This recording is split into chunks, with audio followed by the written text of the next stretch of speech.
Okay, YouTube. Today I'm going to show you how to change rear brakes on a 2011 Toyota Yaris.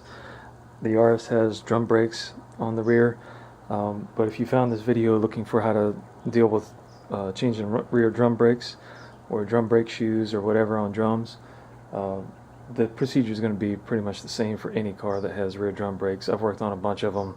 They're all pretty similar. So first things first, you got to take off the hubcap, which on the Yaris just pulls right off. Then we have to get the lug nuts off, which I believe on this car are a 21 millimeter.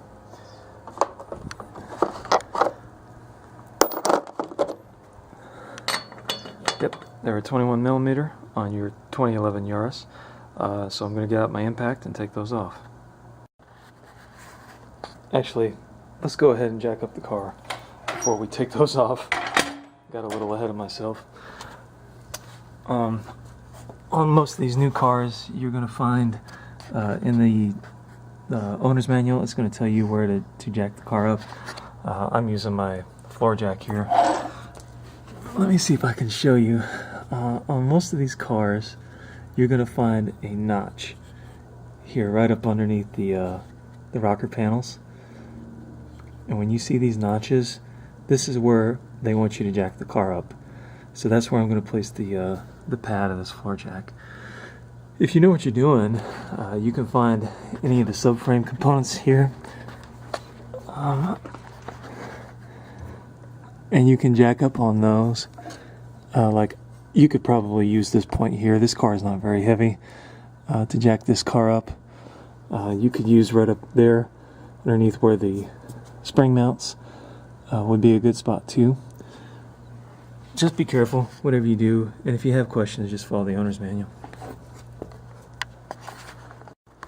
Now, if you don't have your own floor jack, you should be able to use the jack that comes with the Yaris, and it's located, should be located underneath this access panel on the back. And this is one of the, I couldn't believe they actually have a spare tire in here instead of having the inflatable, the air pumps with the inflatable sealant and stuff like that. But we bought this car used, and over here where the jack should be, there isn't. This got the handle for the jack, and we've got the lug wrench tools in this little bag, but no jack. So,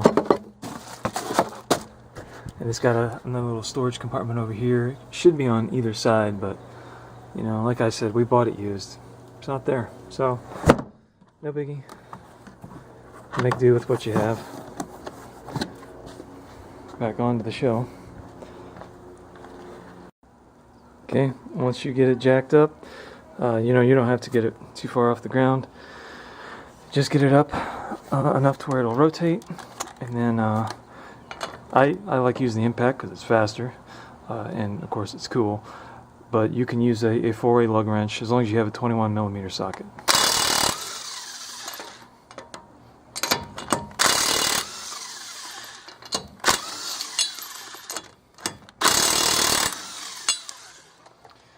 And that's that. Wheel comes right off, wheel and tire. And then here you have the drum brake assembly. It should just slide off with maybe a little bit of persuasion. Depends on how long they've been on there. If you've got an older car, on this 2011 these should be no problem to come off. But on an older car, you could have drums that have been on there for 20-25 years, because these things often get overlooked. A, people don't know how to work on drums, so they ignore them in favor of the easier to change disc brakes on the front. Or B, they don't understand the impact that worn and out of adjusted rear drum brakes have on your brake pedal. If these things are worn, or if they're out of adjustment, your brake pedal is going to be soft. Doesn't matter what you do on the front. So a lot of people just tend to ignore them. Now, one of the nice things about some of these newer cars, I had an Elantra that was this way too. You can see here there are holes drilled and threaded into this drum in case this thing is stuck on there. A lot of the old Chevys I used to have back in the day, I mean, you don't have these, so if this drum is stuck on there, you're going to whack it with a sledgehammer until it comes loose. It's the only way to get them off. On these, this is great because you can, these are pre-drilled to mount a puller, or you don't even have to go that far with it. I'll show you exactly what I do to get these off. I don't have the actual bolt and thread sizes. I do know that this bolt right here I've had for a long time. It works on these brake drums that are drilled and threaded. I will try to find out exactly what kind of bolt this is so you know, but I know that this one threads right into these holes, and then you put a 14mm socket on this particular bolt, and you just give it a couple screws in there, and it will push against the backside of what's behind the drum, and it'll push the drum off.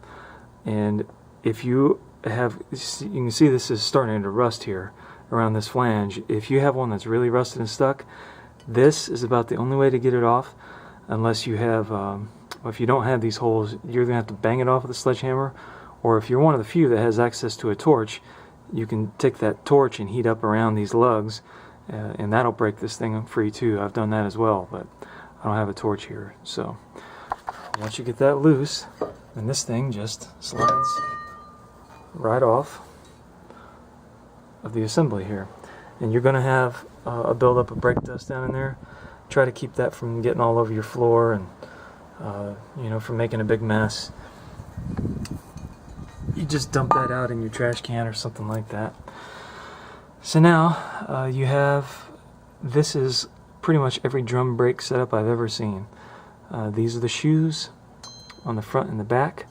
This is the wheel cylinder, and then you have all this complex array of springs and brake hardware in there, which it looks terrible, very daunting, and it's really not so bad once you've done this a few times. They make special tools to deal with all these springs, of which I have 2 sets of them, and neither set I have here.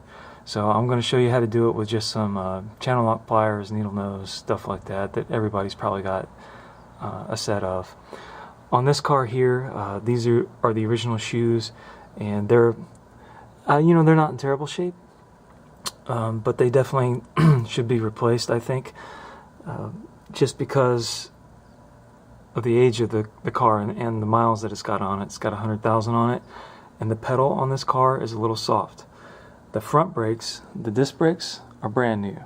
The lady had them replaced before we bought this car, and the pedal's still a little soft. That tells me these things are a little bit out of adjustment. So on with the show.